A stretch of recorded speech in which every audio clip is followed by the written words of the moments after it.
The chill of autumn had seeped through our bedroom window, left slightly ajar to catch the evening breeze.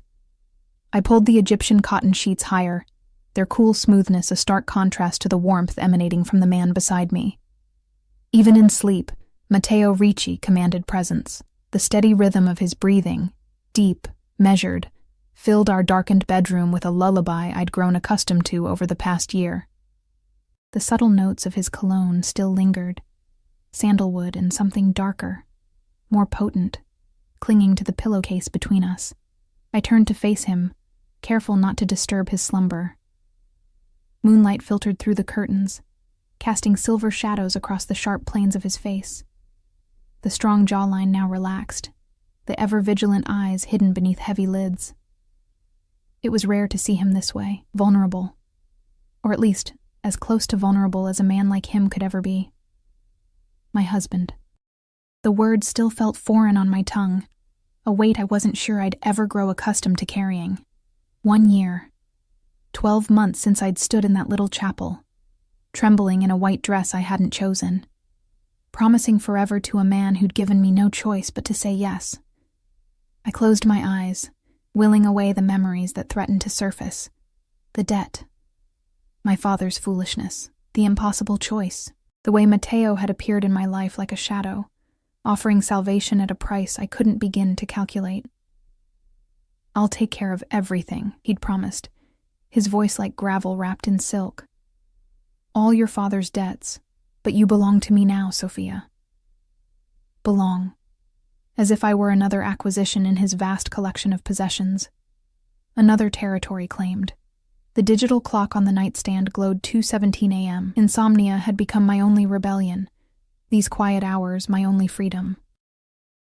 In the stillness, I could pretend I was still just Sophia Russo, the girl with dreams of finishing college, opening her own gallery, falling in love naturally, messily, with someone who saw her as an equal, not a prize. I slipped out of bed, feet finding the plush carpet. The massive bedroom still felt like a stranger's, despite the year I'd spent here. 24 years of life in a modest apartment, and now this, a mansion on the outskirts of the city, staffed with people who never met my eyes directly, people who knew better than to see too much, hear too much, say too much. The hallway stretched before me, dim sconces casting long shadows along the artwork-adorned walls. Paintings worth more than my entire previous life hung like trophies, their beauty tarnished by what they represented. Power, control, blood money. I'd learned not to ask questions about where things came from, about the late-night phone calls, about the men who arrived in dark SUVs and left with tight expressions, about the gun I'd once found in the drawer of his desk when I'd been looking for stamps. The kitchen gleamed under the soft overhead lighting I'd switched on, marble countertops, stainless steel appliances, a refrigerator stocked with foods I'd never tasted before meeting Matteo. I filled a glass with water, the cool liquid sliding down my throat as I stared out at the manicured grounds through the window. Security lights illuminated the perimeter, a constant reminder that this beautiful prison was as much about keeping people out as it was about keeping me in. "Can't sleep?" I startled, water sloshing over the rim of my glass onto my nightgown. I hadn't heard him approach. I never did. For a man of his size, Matteo moved with unnerving stealth.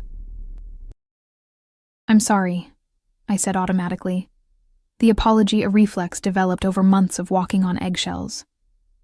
"I didn't mean to wake you." He leaned against the doorframe, arms crossed over his chest. The black t-shirt he slept in stretched across broad shoulders, the tattoos on his forearms visible beneath the sleeves, intricate designs I'd never asked the meaning of. His dark hair was tousled from sleep, but his eyes, those piercing, calculating eyes, were fully alert. "You didn't," he said, watching me with that unreadable expression. "I always know when you leave our bed." Our bed. As if it had ever been truly ours, as if I had a claim to anything in this life he'd constructed around me. "Just thirsty," I offered lamely, raising my glass. He crossed the kitchen in 3 long strides, closing the distance between us. I fought the urge to step back, to retreat. Shows of fear only intrigued him more. Like a predator, he seemed to sense weakness, to be drawn to it. "You were restless tonight," he observed, reaching out to tuck a strand of hair behind my ear. His touch was gentle, always gentle with me, the velvet glove over the iron fist that I knew pulverized anyone who crossed him. "Something on your mind, Bella?" The endearment slid off his tongue like honey, sweet and thick with his lingering accent. 10 years in America hadn't erased the Italian cadence from his speech, especially when we were alone. "Just thinking," I replied carefully. His thumb traced the line of my jaw, tilting my face up to meet his gaze. About escape. About freedom. About the life I should have had. "Tomorrow," I lied. "The charity gala. I'm nervous about meeting everyone."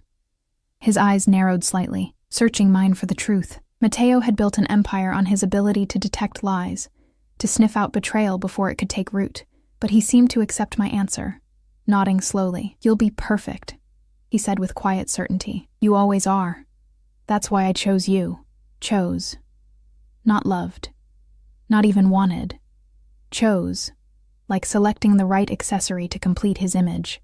The respectable wife to balance the whispered reputation. The beautiful, cultured companion who could navigate social circles while he conducted business in back rooms. The young, fertile woman who would eventually bear his children, continuing the Ricci line with offspring that would inherit his kingdom. "It's late," he said, taking the glass from my hand and setting it on the counter. "Come back to bed."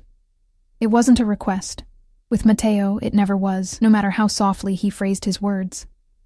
I followed him back through the silent house, up the grand staircase, past the rooms I was never to enter without permission. His hand rested at the small of my back, proprietary, guiding. In our bedroom, he waited for me to slip under the covers before joining me, his larger frame making the king-sized bed feel suddenly smaller. "Sleep," he murmured, pulling me against his chest, one arm draped heavily across my waist. A cage of flesh and bone. I lay still, listening as his breathing eventually evened out, deepened. Matteo was a man accustomed to commanding his world, even in sleep. Within 20 minutes, he was under. But I remained awake, staring at the ceiling, counting the minutes until dawn would free me from this enforced intimacy. In the darkness, I allowed myself to remember, to silently shape a name on my lips that I hadn't dared speak aloud in over a year. "Daniel," I whispered, so softly it was barely a breath. Beside me, I felt Matteo's body stiffen imperceptibly. The rhythm of his breathing changed for just a moment, a slight hitch, a pause too perfect to be natural, before resuming its steady cadence. My heart stuttered in my chest, a cold wave of fear washing over me. He was awake. Had been awake. Had heard. But he didn't move, didn't speak, didn't tighten his grip or demand an explanation. And somehow that terrified me more than any reaction could have. The next morning dawned with a chill that had nothing to do with the October weather. I woke alone, the impression of Matteo's body still visible on the mattress beside me. The shower ran in the ensuite bathroom, steam curling beneath the door. I sat up slowly, fragments of the night before rushing back. The whispered name, the momentary tension in his body, the calculated pretense of sleep that followed. Panic clawed at my throat. In the year I'd been married to Matteo Ricci, I'd learned that his silence was far more dangerous than his anger, his patience more terrifying than any immediate retribution. I slid out of bed, moving to the window. Below, the grounds of our estate stretched out, manicured gardens, the glimmering pool, the guest house where Alberto, Matteo's right hand, stayed when he wasn't handling business in the city. Beyond that, the high walls topped with discreet security systems that Matteo had assured me were for my protection. I'd never felt less protected in my life. The bathroom door opened, releasing a cloud of fragrant steam. Matteo emerged with a towel wrapped around his waist, water droplets still clinging to his broad chest. The tattoo over his heart, a stylized crown with 5 points, seemed especially stark against his olive skin in the morning light. "Good morning," I managed, my voice steadier than I felt. His dark eyes assessed me, gave nothing away. "Sleep well?" he asked, moving to the walk-in closet. A test. The first of many, I suspected. "Yes," I lied, like a stone. He selected a suit, charcoal gray, custom-tailored to his powerful frame. The gala is at 8. Alessandra will be here at 4 to help you prepare. The dress I selected is being delivered this morning. I nodded, watching as he dressed with methodical precision. Matteo never rushed, never seemed hurried. He moved with the confidence of a man who knew the world would wait for him. I have meetings today, he continued, sliding gold cufflinks into place, tiny lion's heads, his family's symbol. I'll be back by 6 to escort you. Another nod. What else could I offer? Disagreement wasn't an option in this household. He approached me then, fully dressed now except for his jacket. The transformation was complete, from the man who slept beside me to Don Matteo Ricci, whose name I'd overheard whispered in fearful tones. He cupped my face in his hands, thumbs brushing my cheekbones. You look tired, Bella, he said softly. Perhaps a nap before tonight? I need you radiant. There will be important people watching. There were always people watching, his people, positioned throughout our lives under the guise of staff, security, friends. The young gardener who tended the roses but whose eyes tracked my every move when I walked the grounds. The housekeeper who reported my phone calls, my visitors, my mail. The driver who took me only to approved destinations and waited, always waited, to return me to this golden cage. I'll rest, I promised. His lips brushed mine, a feather-light touch that nonetheless felt like ownership. Perfect, he murmured against my mouth. Then he was gone, the bedroom door closing quietly behind him.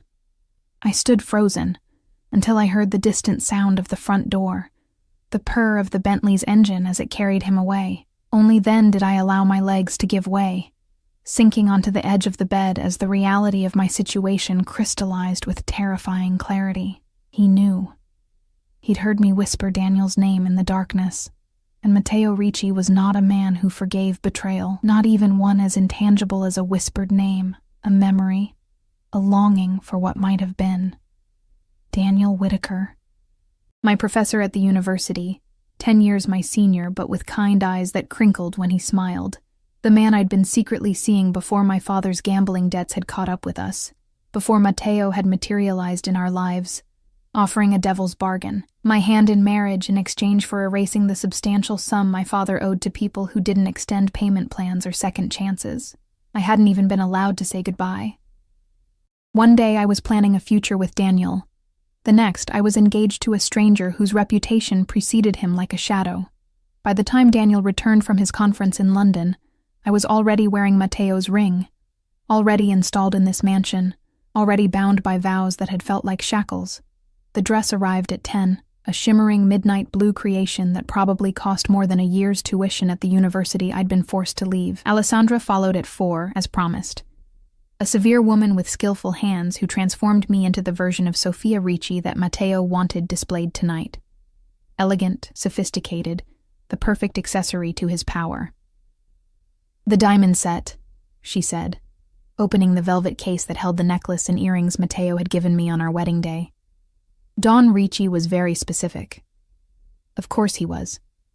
The diamonds were substantial, ostentatious even, a visible price tag around my neck, a gleaming reminder of my status as both possession and investment.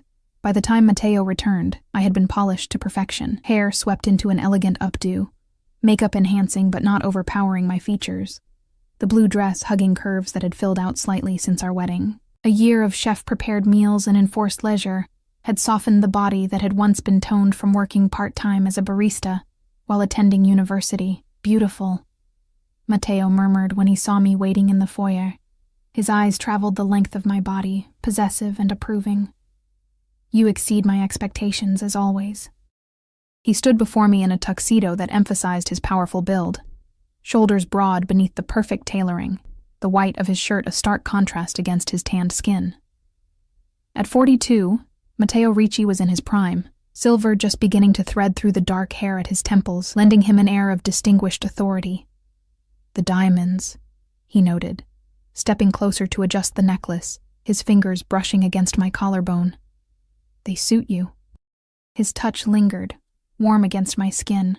I fought the urge to step back, to break contact. Instead, I smiled, the expression practiced to perfection over the past year. Thank you, I said quietly. They're beautiful. Not as beautiful as the woman wearing them. His thumb traced the line of my jaw. Remember what I told you about tonight? I nodded, reciting the instructions he'd given me last week. Stay by your side unless you indicate otherwise. Speak when spoken to. No alcohol beyond a single glass of champagne. No discussions of business or family matters. A smile curved his lips, approval warming his gaze. My perfect wife. The word hung between us, wife, laden with expectations and boundaries that had been made clear from the beginning. My role was defined, my purpose explicit, to be the respectable face of the Ricci family, to soften Matteo's intimidating presence in legitimate circles, to eventually bear children who would inherit his empire. What remained unspoken was the other aspect of his world, the businesses that operated in shadows, the meetings that took place behind locked doors, the phone calls that he took in his study with orders that he not be disturbed. I had learned quickly not to ask questions. Curiosity was not a virtue Matteo appreciated in his wife. The drive to the city took place in relative silence, the Bentley gliding through traffic as Alberto navigated with practiced efficiency. I watched the landscape change through tinted windows, our secluded estate giving way to suburbs, then the glittering skyline of downtown. Matteo spent most of the journey on his phone, speaking in rapid Italian that I could only partially understand despite my year of intensive lessons with the tutor he'd hired. I caught fragments, something about a shipment, concerns about security, a name mentioned with particular vehemence. I kept my expression neutral, gazing out the window as if the muffled conversation held no interest for me. Another skill I'd perfected, strategic deafness. The gala was being held at the Whitmore Hotel, one of the oldest and most prestigious venues in the city.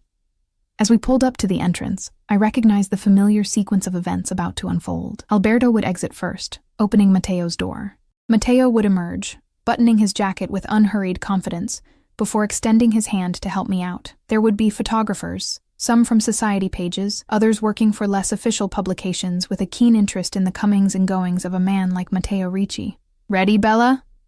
Matteo asked, his hand already reaching for mine. I placed my fingers in his, allowing him to guide me from the car onto the red carpet that led to the hotel's grand entrance. The October air was crisp against my exposed shoulders, but I didn't shiver.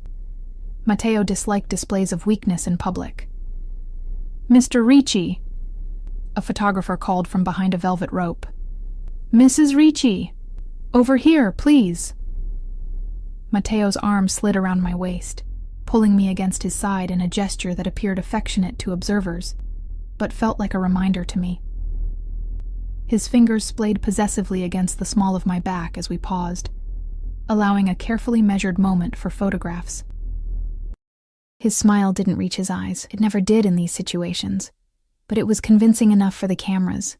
We proceeded into the hotel's grand ballroom, a cavernous space transformed for the evening with cascading floral arrangements and twinkling lights that mimicked the night sky. The charity gala was ostensibly raising funds for children's education, a cause that Matteo supported generously, part of the carefully cultivated public image that provided cover for his other enterprises. "Matteo!" A silver-haired man approached, hand extended. "Excellent to see you, and this must be the lovely wife I've heard so much about." "Senator Caldwell," Matteo greeted him, his voice warming with practiced charm. "Indeed, this is my Sophia. Sophia, darling. Senator Caldwell sits on the Committee for Financial Oversight." I offered my hand and the practiced smile. "It's a pleasure to meet you, Senator." "The pleasure is all mine, Mrs. Ricci. I must say, Matteo keeps you quite hidden away. This is your first public appearance in what, 3 months?" I felt Matteo's hand tighten slightly at my waist. "My wife values her privacy," he said smoothly, "and I value her comfort. We prefer our quiet life outside the city." Our quiet life, as if isolation had been my choice rather than his requirement. The evening proceeded as these events always did. A carousel of introductions to people whose names I memorized and promptly categorized. There were those Matteo genuinely respected, those he merely tolerated for business purposes, and those he approached with a particular gleam in his eye that I had learned to recognize as dangerous.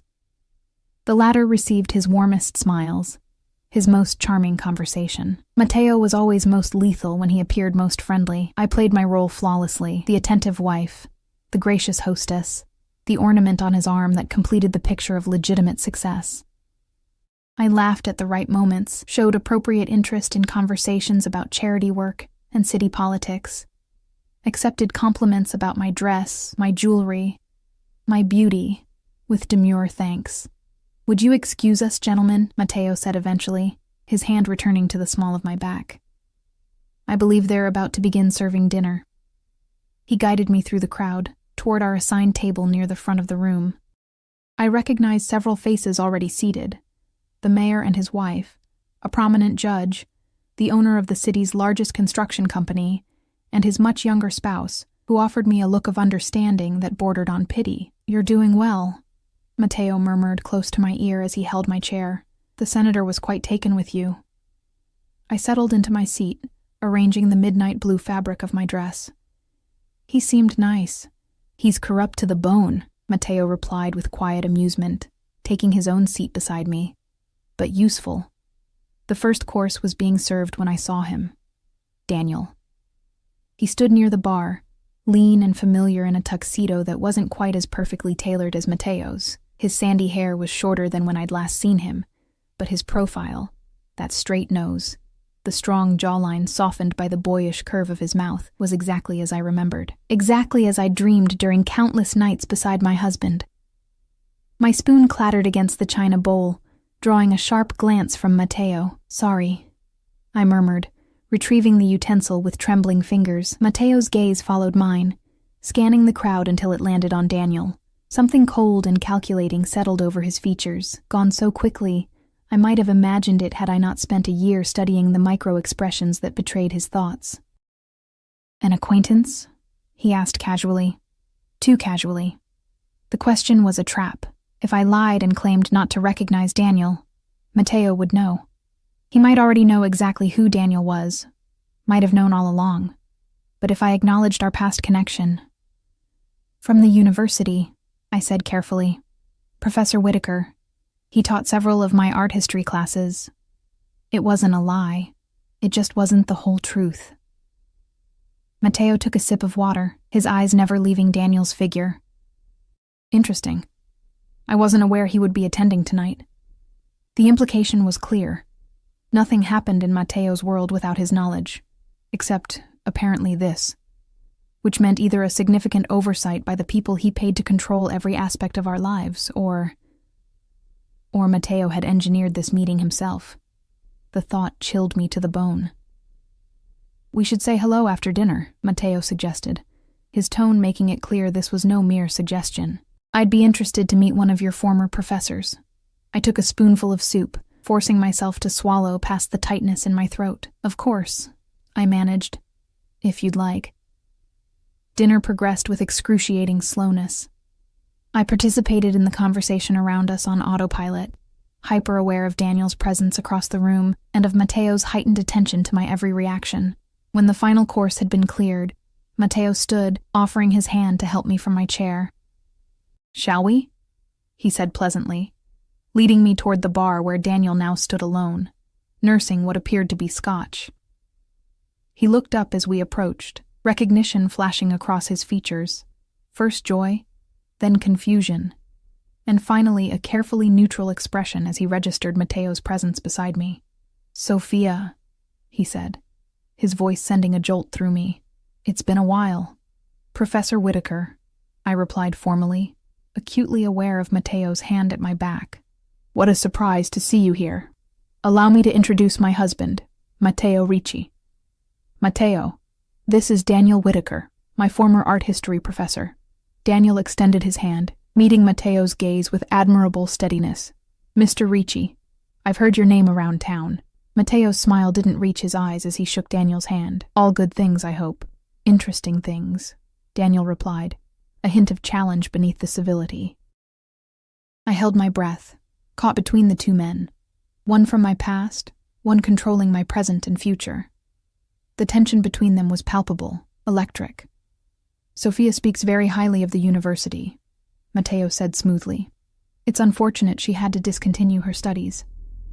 Family obligations, you understand. Daniel's gaze flickered to me, searching for something I couldn't give him with Mateo watching. A loss for the department. Sophia was one of our most promising students. My gain, however, Mateo replied, his arm sliding possessively around my waist. She's been an exceptional wife. The word hung between the three of us, heavy with implication. Congratulations, Daniel said after a beat, raising his glass slightly. I wasn't aware you were married, Sophia. It must have happened. Quite suddenly. The unspoken question hovered in the air between us. I hadn't told him, hadn't been allowed to. By the time Daniel returned from London, I was already Mateo's. The engagement, wedding, and relocation to Mateo's estate had all happened with military precision in the span of 2 weeks. No time for goodbyes, explanations, or second thoughts. Life takes unexpected turns, I said softly. Mateo's fingers tightened almost imperceptibly at my waist. Indeed it does. But I believe in fate, Professor Whitaker. Don't you? Some things are simply destined. Daniel's jaw tightened. I believe we make our own choices, Mr. Ricci. Do we? Mateo's voice remained pleasant, but I felt the dangerous undercurrent. An interesting philosophical position. Perhaps we could discuss it sometime. I'm hosting a small gathering at our home next weekend. You should join us. My heart stuttered in my chest. Daniel? At our home? It was either madness or calculation. And with Mateo, it was never madness. That's very generous, Daniel replied cautiously, but I'm quite busy with the new semester. I insist, Mateo cut in, his tone making it clear this was not truly an invitation, but a command. Sophia would enjoy reconnecting with her former professor, wouldn't you, Bella? Both men turned to look at me, waiting for my response. Trapped, I manufactured a smile. Of course. It would be lovely. Then it's settled, Mateo said with finality. Saturday, 7 o'clock. My assistant will contact you with the details. Daniel hesitated, then nodded once. I look forward to it. As do I, Mateo replied, his smile not reaching his eyes. Now, if you'll excuse us, I believe they're about to begin the auction. It was a pleasure meeting you, Professor. He guided me away, his grip on my waist unyielding. As we walked back toward our table, I risked a glance over my shoulder. Daniel was watching us go, his expression unreadable from this distance, but his posture rigid with tension. He seems devoted to his students, Mateo observed casually as we reached our seats. Particularly you. There it was. The trap closing. I chose my words with extreme care. He was an excellent teacher, very encouraging of all his students. Mateo held my chair, leaning close as I sat. And what exactly did he encourage in you, I wonder? His breath was warm against my ear. The question delivered in a tone that might have sounded playful to anyone else. But I knew better. The game had begun, and Mateo was always 10 moves ahead. The drive home was silent, the space between us and the back seat of the Bentley charged with unspoken tension. Mateo stared straight ahead, one hand resting casually on his thigh, the other holding his phone, though the screen remained dark. I kept my gaze fixed on the passing streetlights, their glow illuminating the interior of the car in rhythmic pulses. You're quiet, he finally said, as we passed through the iron gates of our estate. I turned to him, careful to keep my expression neutral. Just tired. It was a long evening. His eyes, so dark they appeared almost black in the dimness, studied my face. Did you enjoy seeing your professor again? There it was. The question that wasn't really a question at all, but a test. With Mateo, every conversation was layered with meanings beneath meanings. It was unexpected, I replied truthfully. Life is full of unexpected moments, he said, his Italian accent becoming more pronounced as it always did when emotions ran high beneath his controlled exterior, like hearing your wife whisper another man's name in the darkness. My breath caught in my throat. The pretense was over. Mateo! Not here. He cut me off smoothly as the car came to a stop before the front entrance. Inside. Alberto opened the door, his face impassive as always. I stepped out, legs unsteady beneath me, the weight of what awaited inside pressing down on my shoulders like a physical burden. Matteo followed, nodding once to Alberto before placing his hand at the small of my back to guide me up the steps and through the massive oak doors. The house was quiet, the staff having been dismissed for the evening as was customary when we attended events. Only the security detail remained, positioned discreetly around the perimeter of the property, invisible but omnipresent. "Your jewelry," Matteo said once we were in our bedroom, gesturing to the diamonds still adorning my neck and ears. "Take it off." I obeyed, fingers trembling slightly as I removed the earrings first, then reached behind my neck to unclasp the necklace. He watched me, expression unreadable, as I placed the pieces carefully in their velvet-lined box. "Now," he said, removing his bow tie with unhurried precision, "explain to me why my wife whispers another man's name in our bed." The directness of the question stripped away any possibility of evasion. I stood before him in my midnight blue gown, the diamonds removed but their phantom weight still present around my throat. "It was nothing," I attempted weakly. "A dream, perhaps." His laugh was soft, dangerous. "Sophia, Sophia, I thought we had moved beyond lies between us." He approached me slowly, circling like a predator. I remained still, knowing from experience that attempts to retreat only provoked him further. "Let me tell you what I know," he continued, his voice deceptively gentle. "Daniel Whitaker, 34 years old, associate professor of art history, specializing in Renaissance and Baroque periods. Divorced, no children. Lives alone in an apartment downtown that costs more than his university salary should allow." He paused directly behind me, his breath warm against my bare shoulder. "Published several well-received papers. Currently working on a book about patronage in 16th century Florence." My heart hammered in my chest. The level of detail in his knowledge could mean only one thing. He'd had Daniel investigated thoroughly.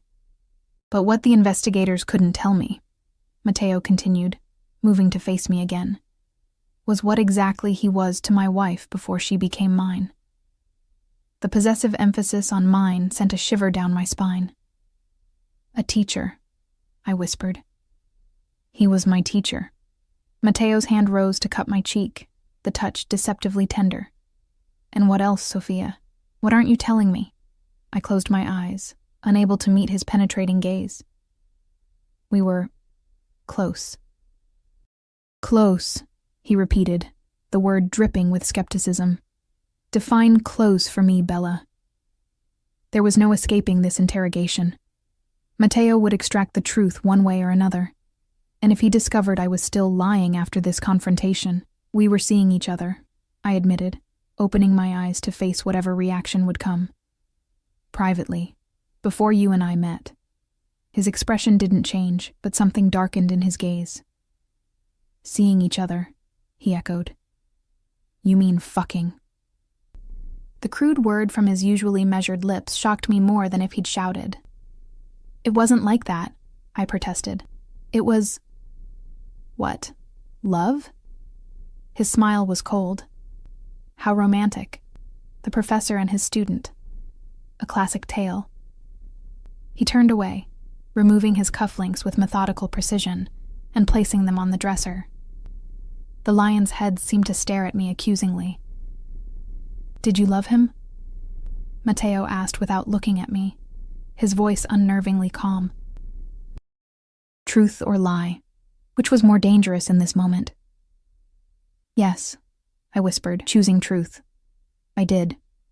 He nodded once, as if confirming something he'd already known. "And now?" The question hung in the air between us, loaded with implications and consequences. Did I still love Daniel? Of course I did. The year of forced separation hadn't dimmed those feelings. If anything, they'd been preserved like an insect in amber, frozen in time, perfect and untouchable in memory. But to admit that to Matteo would be suicide. "Now I'm your wife," I answered carefully. He turned to face me, eyes narrowed. "That's not what I asked." "What do you want me to say, Matteo?" I asked, desperation creeping into my voice. "You bought me. You know that. My father's debts, my family's safety. That was the arrangement. I've honored it. I've been the wife you wanted." Something flashed in his eyes. Anger, certainly, But beneath it, something that almost looked like pain. Bought you, he repeated, the words flat. Is that how you see our marriage? A business transaction? Isn't it? I challenged. Recklessness born of fear making me bold. You made my father an offer he couldn't refuse. You gave me no choice. He moved with the liquid speed that always caught me off guard, closing the distance between us in 2 strides. His hands gripped my upper arms, not painfully but firmly enough that I couldn't pull away. I saved you, he said, his voice low and intense. Your father owed money to people who would have taken payment in your flesh, in your blood, do you understand? When I found out about his debts, about who he owed, I stepped in because I had seen you once, just once, at that gallery opening, and I couldn't bear the thought of what would happen to you. I stared at him, struggling to process this revelation. What are you talking about? What gallery opening? The Mendelssohn Gallery. Your photography was being featured. Student work. You were wearing a black dress, your hair down. You laughed with such abandon at something someone said. His grip softened, one hand rising to touch my cheek. I had never seen anything so beautiful. I remembered the exhibition. It had been 6 months before my father's debts came due, before Matteo entered my life officially. I had no recollection of seeing him there. You were watching me? Even then? I saw you, he corrected, and then I made inquiries, discovered who you were.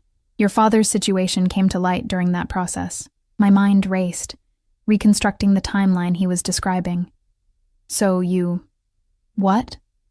Bought his debts to get to me? To protect you? Matteo insisted. The men he owed.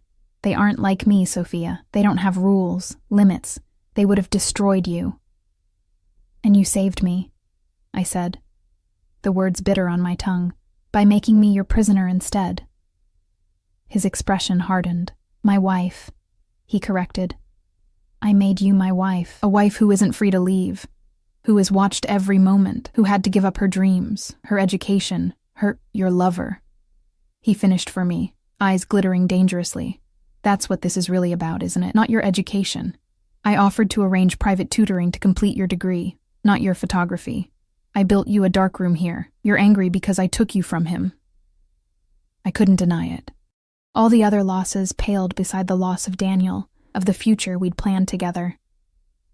Why invite him to our home? I asked, changing tactics. Why arrange for us to see him tonight? Was it a test? A smile curved Matteo's lips, but it didn't reach his eyes. Everything is a test, Bella. Life is a series of tests. Did I pass or fail when I whispered his name? His hand slid into my hair, cradling the back of my head. That depends on what happens next. Fear coiled in my stomach. What do you mean? Saturday night, he said simply. When your professor comes to dinner, that will determine everything. The implications hung in the air between us, unspoken but clear. This was no casual dinner invitation. Matteo had something planned, something that terrified me precisely because I couldn't anticipate what it might be. Please, I whispered, my hand rising to touch his chest, feeling the steady beat of his heart beneath expensive fabric. Don't hurt him. He doesn't deserve that. Something dark passed over Matteo's features. Deserve, he repeated, the word laden with contempt. What do any of us truly deserve, Sophia? I didn't deserve to watch my father die when I was 12. You didn't deserve a father who gambled away your safety. Your professor didn't deserve to find something precious only to lose it. His fingers tightened in my hair. Not enough to hurt, but enough to emphasize his control. Life isn't about what we deserve. It's about what we take, what we protect, what we're willing to fight for. And what are you willing to fight for? I asked, my voice barely audible. His gaze burned into mine. Everything that's mine. The possessiveness of the statement should have angered me, but instead, an unexpected shiver of something else, something dangerous, ran through me. In that moment, with his face inches from mine and his hand tangled in my hair, I glimpsed the raw intensity that made Matteo Ricci both feared and followed by so many. Turn around, he commanded softly. Your dress. I obeyed, presenting my back to him. His fingers found the zipper, sliding it down with deliberate slowness. The whisper of the metal teeth parting sent another shiver across my skin. The midnight blue fabric loosened, slipping forward off my shoulders. "Step out of it," he instructed. I did as he asked, the dress pooling at my feet like spilled ink. I stood before him in only sheer black lingerie. His preference, always his preference. "Look at me," he said. I turned to face him, resisting the urge to cover myself. His gaze traveled over me, possessive and appreciative, but also searching, as if looking for something beyond the physical. "Do you know why I wanted you, Sophia?" Beyond the beauty that first caught my eye, I shook my head slightly, because I saw something in you that reminded me of myself at your age. A hunger, a determination. His hand traced the curve of my waist, my hip. A capacity for darkness that you hide beneath that innocent exterior. "I'm not like you," I whispered, though something inside me stirred at his words. His smile was knowing. "Aren't you? The woman who stands before her husband in the lingerie he selected while whispering another man's name in the dark? There's a certain duplicity there that suggests otherwise. Shame and defiance warred within me. "What do you want from me, Matteo? Really want?" "Everything," he said simply. "Not just your body, not just the perfect wife you pretend to be for the public. I want what's in here." His hand pressed against my sternum, between my breasts, above my hammering heart. "The truth of you, the darkness and the light. I want your surrender, not because you have no choice, but because you choose to give it." "And if I can't?" I asked, my voice trembling. His expression softened fractionally. "Then we remain as we are. You, my beautiful prisoner. Me, your jailer. Both of us trapped in a prison of our own making." His thumb brushed across my lower lip. "But I think you can. I think part of you wants to." Before I could respond, his mouth claimed mine in a kiss that was neither gentle nor brutal, but consuming. Unlike his usual calculated affection, this felt raw, almost desperate. I found myself responding despite my fear, my confusion, my lingering thoughts of Daniel. My arms rose to encircle his neck, body arching into his touch as his hands roamed my nearly bare skin. When he finally broke the kiss, we were both breathing hard. "Saturday," he said, his voice rough. "After dinner with your professor, then we'll know where we stand, you and I." He stepped away, leaving me swaying slightly, off balance in more ways than one. "Get some sleep," he added, moving toward the bathroom. "Tomorrow will be busy." The door closed behind him, the sound of the shower starting moments later. I sank onto the edge of the bed, mind reeling from the conversation, from his revelations, from my own confused response to his touch. What game was Matteo playing? And more importantly, what would happen to Daniel when he entered the lion's den on Saturday night? The following days passed in a haze of tense anticipation. Matteo was unexpectedly attentive, arriving home early from his business dealings to take meals with me, asking about my day with apparent interest, even suggesting we walk the grounds together in the evenings. It might have seemed romantic to an outside observer, a husband reconnecting with his wife. But I recognized it for what it was. Surveillance. He was watching me, evaluating every reaction, every word, every flicker of expression as Saturday approached. I played my part, responding to his attention with practiced smiles and careful conversation. But beneath the performance, my mind raced with possibilities, each more terrifying than the last. What did Matteo intend for Daniel? For me? The uncertainty was its own form of torture, precisely as Matteo had intended, I suspected. By Saturday morning, my nerves were stretched to breaking point. I sat at my vanity, brushing my hair with methodical strokes, when Matteo appeared in the doorway of our bathroom. He was freshly showered, a towel wrapped around his waist, water droplets still clinging to the defined muscles of his chest and shoulders. The crown tattoo above his heart seemed to watch me through the mirror's reflection. "I've selected your dress for tonight," he said, moving to the closet and returning with a garment bag. Something special. He laid it on the bed, unzipping it to reveal a dress I'd never seen before. Crimson silk that would undoubtedly cling to every curve, with a neckline that plunged dangerously low. Not his usual selection for me. Matteo typically preferred me in more conservative styles when we entertained guests, saving the revealing pieces for events where he wanted to display me more overtly. "Red," I observed, my voice carefully neutral. "It's beautiful. It will be, on you." He approached, standing behind me as I continued brushing my hair. Our eyes met in the mirror. "I have business in the city this morning. I'll return by 5 to prepare for our guest." Guest. Singular. I had assumed there would be others, that Daniel would be just one face in a crowd of Mateo's associates. The realization that he would be our only visitor sent a fresh wave of anxiety through me. "Just Professor Whitaker?" I asked, unable to keep the question contained. Mateo's hands came to rest on my shoulders, his thumbs brushing the sensitive skin at the nape of my neck. "Just him," he confirmed. "I thought a more intimate setting would be appropriate for reconnecting with your former mentor." The implication hung in the air between us. This was no social gathering, it was a confrontation, carefully staged and controlled. "What are you planning, Mateo?" I finally asked, setting down the brush and turning to face him. He cupped my cheek, his expression almost tender. "Clarity," he replied cryptically. "By the end of tonight, everything will be clear." His thumb stroked across my lower lip. "Wear your hair down. It suits you better that way." With that, he turned and walked back into the bathroom, leaving me with the crimson dress and a growing sense of dread. After Mateo left, I found myself pacing the house like a caged animal. The staff moved around me with their usual quiet efficiency, preparing for the evening's dinner, carefully avoiding direct eye contact or conversation beyond what was absolutely necessary. They had been Mateo's people from the beginning. I had no allies here. At noon, I changed into jeans and a sweater, telling the housekeeper I was going for a walk in the gardens. It was a beautiful autumn day, the leaves of the estate's ancient oaks and maples ablaze with color. I followed the stone path that wound through carefully tended flower beds, past the silent fountain, closed for the season, and toward the small lake at the property's edge.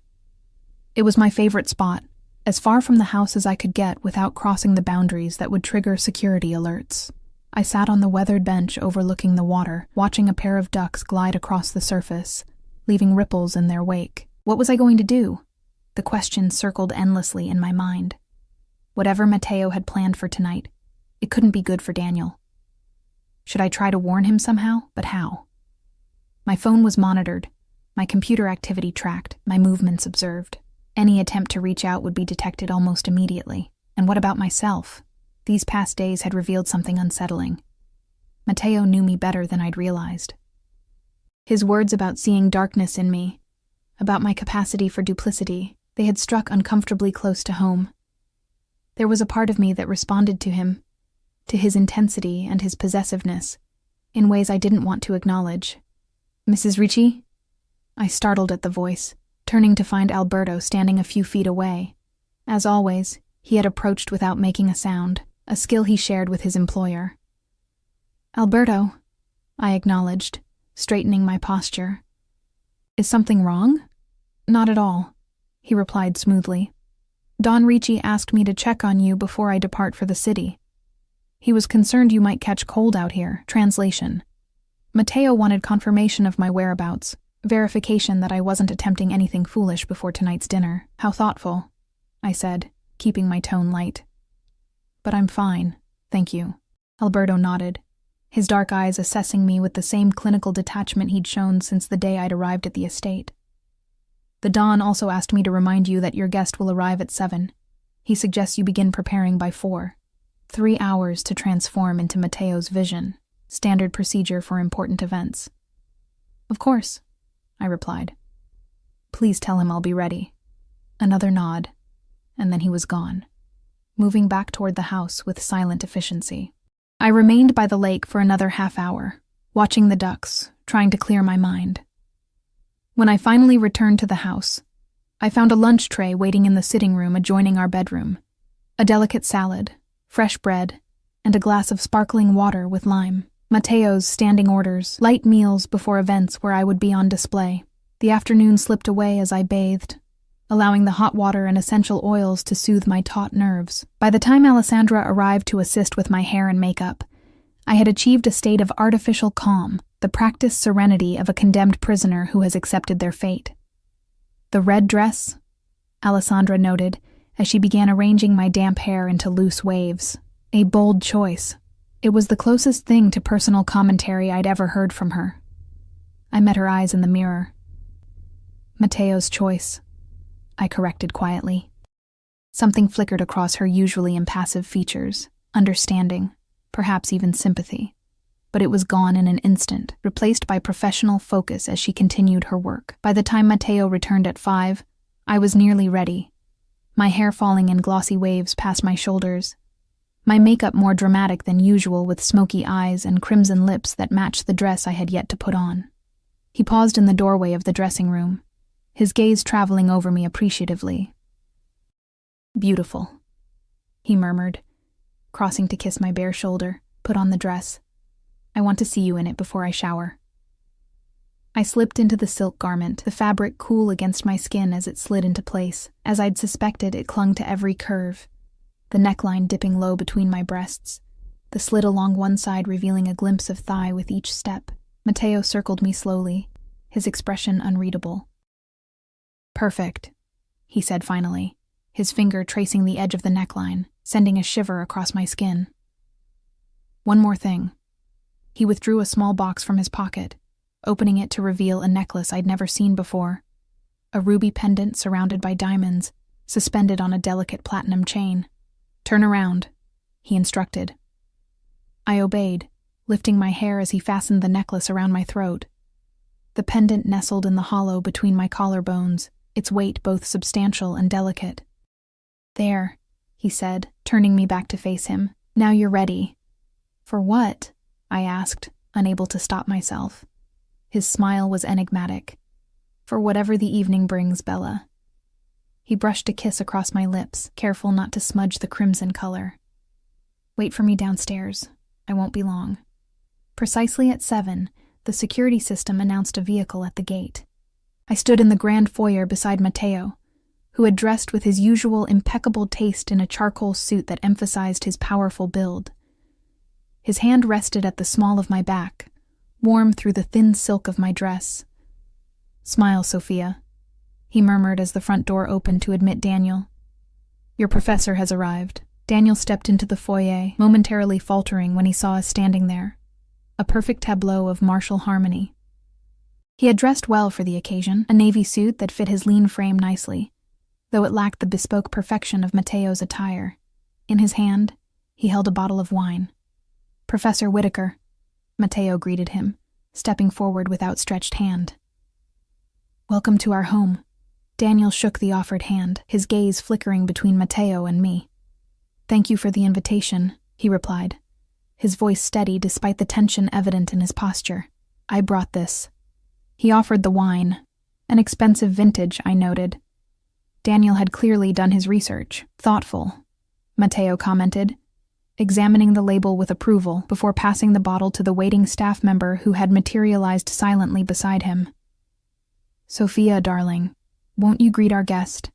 I moved forward, hyper-aware of both men watching me. "Daniel," I said, the name feeling strange on my tongue after so long. "It's good to see you." He smiled, the familiar expression sending a pang through my chest. "You look well, Sophia," he replied, his eyes communicating far more than his careful words. "The red suits you." "A recent acquisition," Matteo interjected smoothly, his hand returning to the small of my back. "Shall we move to the sitting room? Dinner will be served in half an hour." He guided us through the house, playing the gracious host as he pointed out architectural features and artwork to Daniel, who responded with appropriate appreciation. I walked beside my husband, acutely aware of Daniel's presence just steps behind us, of the surreality of having these two parts of my life, past and present, occupying the same space. The sitting room was prepared for our arrival, a fire crackling in the massive stone fireplace, lights dimmed to a warm glow, 3 crystal glasses arranged on the antique sideboard beside a decanter of amber liquid. "Scotch?" Matteo offered, already moving to pour. 18 years old, from a small distillery in the Highlands. A personal favorite. "Thank you." Daniel accepted, taking the offered glass. I accepted my own glass, though I had no intention of drinking more than a sip. I needed my wits about me tonight to new friendships, Matteo proposed, raising his glass. We drank, the scotch burning a fiery path down my throat. Matteo gestured toward the seating arrangement, 2 sofas facing each other across a low table set with small appetizers.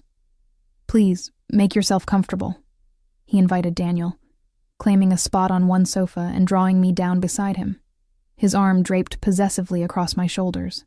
Daniel sat opposite us, his posture relaxed, but his eyes alert. You have a beautiful home, he observed. Quite a distance from the city. Sophia prefers the tranquility, Matteo replied smoothly. And I prefer her happiness. I felt Daniel's gaze on me, questioning, but I kept my expression neutral, taking another tiny sip of scotch. So, Professor, Matteo continued, Sophia tells me you specialize in Renaissance art. A fascinating period. Yes, Daniel agreed, seeming relieved at the shift to safer conversational ground. The intersection of art, politics, and patronage during that era has been my focus for several years now. Patronage, Matteo repeated, swirling the liquid in his glass. The relationship between power and creation. I've always found that dynamic instructive. How so? Daniel asked, a hint of wariness entering his tone. Matteo smiled. The greatest art often emerges from constraint, wouldn't you agree? The patron sets boundaries, provides resources, creates the environment in which the artist can flourish, within certain parameters, of course. The metaphor wasn't subtle. I tensed beneath Matteo's arm, feeling the conversation moving into dangerous territory. Some would argue true art requires freedom, Daniel countered, his eyes briefly meeting mine. Freedom is overrated, Matteo replied, his voice pleasant, but his grip on my shoulder tightening slightly. Structure, protection, guidance, these are what allow talent to reach its full potential. Without them, even the most gifted individuals can lose their way. The subtext hung heavy in the air between us. Daniel's jaw tightened almost imperceptibly, but he maintained his composure. An interesting perspective, he said carefully, though perhaps somewhat outdated in modern contexts. Matteo's laugh was genuine, if cold. I've always found the distinction between outdated and timeless to be largely a matter of perspective, Professor. Some traditions endure because they work, because they speak to something fundamental in human nature. Before Daniel could respond, a staff member appeared at the doorway. Dinner is served, sir. Excellent, Matteo said, rising and offering me his hand. Shall we? The dining room was lit by candles, the long table set for 3 with Matteo at the head, me to his right, and Daniel across from me. The intimacy of the arrangement was deliberate, forcing direct interaction throughout the meal. The wine was poured, a different bottle than the one Daniel had brought, and the first course served with silent efficiency. Your health has improved since university, Matteo observed casually as we began to eat. Sophia mentioned you were frequently ill during her final semester. Something stomach-related, wasn't it? I froze, fork halfway to my mouth. I had never mentioned any such thing to Matteo, because it wasn't true. Daniel had been perfectly healthy during my time at the university. Daniel's eyes met mine briefly before returning to Matteo. I don't recall any significant health issues, he replied carefully. No? Matteo raised an eyebrow, looking at me. Perhaps I misunderstood, darling. I thought you said Professor Whitaker was often absent due to illness, that another faculty member frequently substituted for his classes. The fabrication was so specific that it momentarily stunned me. It was a stressful time, Matteo supplied smoothly. With your father's situation and our whirlwind courtship, memory plays tricks under such circumstances. Daniel's gaze darted between Matteo and me, confusion evident in his expression. I'm afraid I don't understand what... It's not important, Matteo interrupted, waving a dismissive hand. The past is the past, isn't it? What matters is the present and the future. He raised his wineglass in a casual toast, but his eyes remained cold, calculating. I took a small sip from my own glass, mind racing as I tried to decipher Matteo's strategy. The fabricated story about Daniel's illness, the pointed references to my father's situation. He was creating a narrative, but to what end? The main course arrived, perfectly cooked fillets, roasted vegetables, truffle-infused potatoes. Matteo continued his role as gracious host, steering the conversation through seemingly innocuous topics: the charity gala, recent exhibitions at the city's museums, upcoming cultural events. But beneath the civility, tension crackled like electricity before a storm. "Sophia mentioned you were working on a book," Matteo said as the staff cleared our plates. "About patronage in Florence, I believe?" Daniel nodded, visibly relieved to return to professional ground. "Yes, focusing on the less examined aspects of the Medici influence on artistic development." "The Medici," Matteo mused, swirling the remaining wine in his glass. "A fascinating family. Bankers, politicians, power brokers, they understood how to build and maintain influence across generations, how to eliminate threats and reward loyalty. They were also responsible for an unprecedented flowering of culture and art," Daniel countered. "Their legacy extends far beyond their political machinations." "Does it?" Matteo raised an eyebrow. "Or is that simply the narrative they purchased with their patronage? History, after all, is written by those with the resources to commission its telling." Before Daniel could respond, Matteo turned to me. "Sophia, why don't you show Professor Whitaker the gallery while dessert is prepared? I'm sure he'd appreciate your collection." It wasn't a suggestion. I rose, smoothing the crimson silk of my dress. "Of course. This way, Daniel." I led him from the dining room, acutely aware of Matteo's gaze following us as we departed. The gallery was located in the east wing of the house, a long room with perfect lighting and climate control, housing Matteo's impressive collection of art. Some pieces were legitimate acquisitions from reputable dealers. Others, I suspected, had more questionable provenances. "Sophia," Daniel whispered urgently once we were alone. "What is going on? Why am I really here?" I glanced toward the discreet security camera mounted in the corner of the room. "Admiring the collection," I replied in a normal tone, gesturing toward a nearby painting. "This Caravaggio is particularly striking, don't you think?" Understanding flickered in his eyes. He nodded, moving to examine the painting while continuing our conversation in a lower voice. "Is this some kind of test? Are you in danger?" "I don't know," I admitted softly, guiding him further into the gallery. "Matteo heard me whisper your name in my sleep. He knows about us, what we were to each other." Daniel's face paled slightly. "Christ, Sophia, why would he invite me here then? To what end?" "I don't know," I repeated, stopping before a small dega. "But whatever he's planning, it culminates tonight." Matteo's voice came from the doorway. I hadn't heard him approach. I never did. We turned to find him leaning casually against the doorframe, hands in his pockets, expression unreadable. "I see you've been admiring my collection, Professor. Do you find it impressive?" Daniel straightened, visibly gathering his composure. "Very. You have exceptional taste. In all things." Matteo agreed, his gaze shifting to me. The weight of his attention was palpable, assessing, calculating. "Dessert is served. Shall we?" We returned to the dining room, where delicate chocolate soufflés awaited alongside snifters of expensive cognac. The conversation lulled as we ate, the silence charged with unspoken tensions and possibilities. "I must say," Matteo finally remarked, setting down his spoon, "this evening has been most illuminating." "Has it?" Daniel asked cautiously. "Indeed."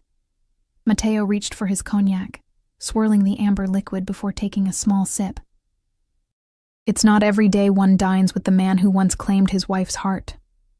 The bluntness of the statement hung in the air between us. Daniel's gaze shifted to me briefly before returning to Matteo.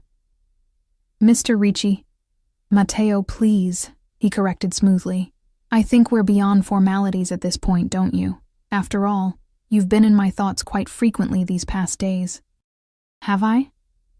Daniel's voice remained steady, but I could see the tension in his jaw, the careful calculation behind his eyes. "Ever since my wife whispered your name in the darkness of our bedroom," Matteo confirmed, his tone conversational, despite the incendiary content of his words.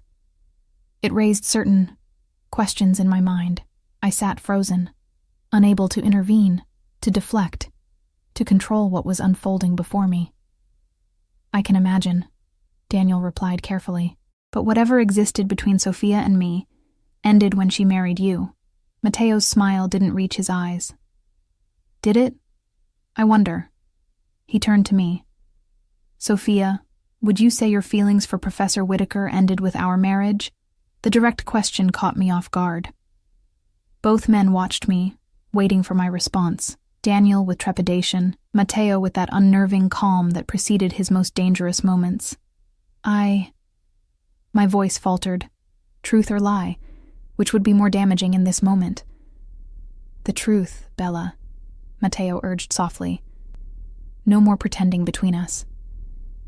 The gentleness in his tone gave me courage, though perhaps unwisely. No, I admitted. They didn't end. Daniel closed his eyes briefly, a flash of pain crossing his features. Matteo nodded slowly, as if I had confirmed something he already knew. And you, Professor? He asked, turning to Daniel. Did your feelings for my wife conveniently disappear when she became unavailable? Daniel hesitated, then met Matteo's gaze directly. No, he said simply. They didn't. The admission hung in the air between us, dangerous and true. I waited for Matteo's reaction, for rage, for violence, for the cold fury I'd glimpsed in rare moments when his control slipped. Instead, he laughed. The sound was startling in the tension-filled room, genuine amusement that transformed his usually guarded features. Honesty at last, he said, raising his cognac in a toast. How refreshing. Confusion replaced fear as I studied my husband's expression. This wasn't the reaction I had anticipated. Not from a man who had built his reputation on swift and merciless responses to perceived slights and betrayals. I don't understand, I said, unable to contain the words. Matteo set down his glass, his expression sobering. No, I don't suppose you do. Neither of you does. He leaned forward, elbows on the table, fingers steepled. Let me explain the situation as I see it.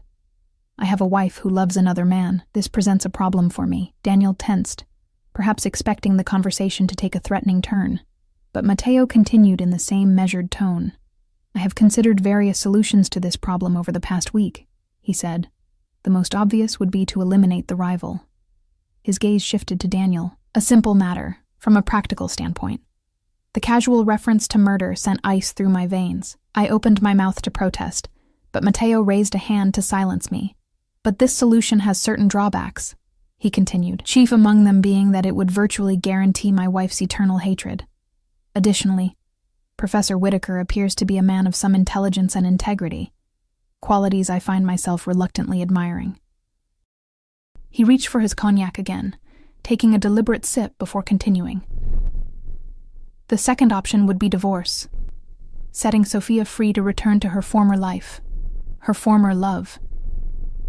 Hope flared briefly in my chest, wild and unexpected. This option, however, presents its own complications, Matteo added. I am not a man who relinquishes what belongs to him. More importantly, I have grown attached to my wife. The thought of her absence from my life is unacceptable. The hope withered as quickly as it had bloomed. Which brings me to the third option, Matteo said, his dark eyes moving between Daniel and me. A compromise. What kind of compromise could possibly exist in this situation? Daniel asked, breaking his careful silence. Matteo smiled. That depends entirely on how open-minded the parties involved are willing to be. Understanding dawned slowly, followed by disbelief. You can't be serious, I whispered. Perfectly serious, Matteo replied. I am a businessman at heart, Sophia. I recognize when a situation calls for negotiation rather than force. You're suggesting... Daniel began, then stopped, apparently unable to articulate the implication. I'm suggesting an arrangement, Matteo confirmed, one that allows Sophia to maintain her connection with you under certain controlled circumstances, while remaining my wife in all public and legal respects. The proposal hung in the air between us, outrageous and unexpected. I stared at my husband, searching his expression for some sign that this was a trap, a test, a prelude to something more sinister, but his gaze was steady, his demeanor calm. Why would you offer this? I finally asked, It goes against everything I know about you. Your possessiveness, your control.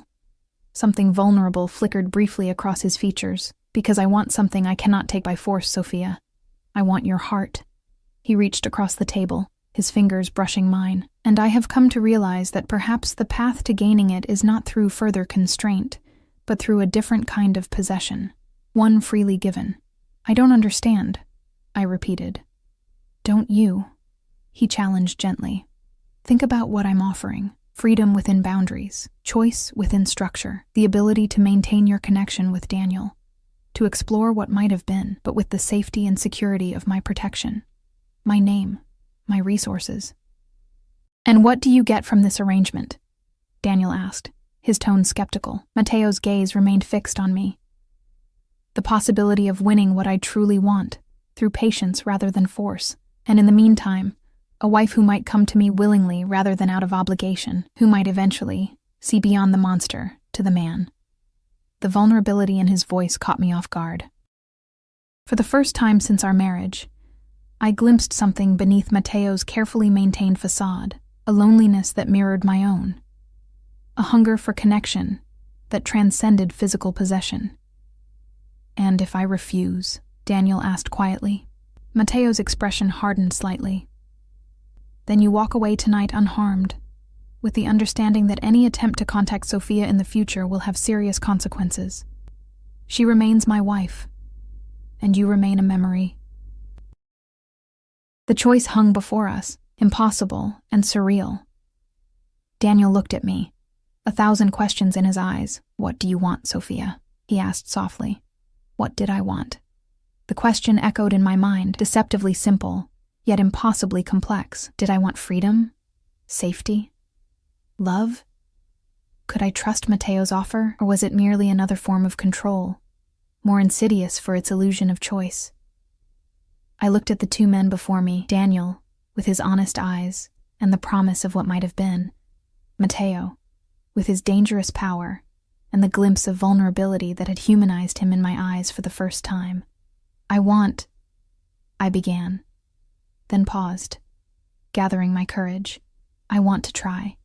This arrangement, something like triumph flashed in Matteo's eyes, quickly masked. Daniel studied me intently, perhaps searching for signs of coercion. Are you sure? He asked. I nodded slowly. Yes. I think I need to find out what's real, what's possible. Matteo raised his glass once more. To possibilities, then, he proposed. And to truth, however complex it may be.